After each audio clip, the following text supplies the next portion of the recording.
একজন রাজার রাজত্ব ধ্বংস হয় ঠিক তখনই যখন সে নিজের বিশ্বস্ত সেনাপতির চেয়ে মির্জাফরের কথায় বেশি গুরুত্ব দিতে শুরু করে।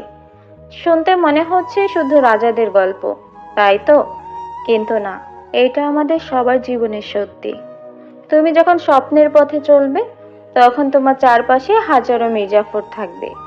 তারা তোমাকে বলবে, তুমি পারবে না, এটা অসম্ভব, এভাবে হবে না।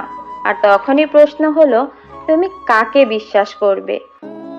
তুমি কি বিশ্বাস করবে সেই মানুষদের যারা প্রতিদিন তোমার সাথে লড়াই করে যাচ্ছে, তোমাকে ভরসা দিচ্ছে, তোমার ভিতরের শক্তিকে জাগিয়ে তুলছে?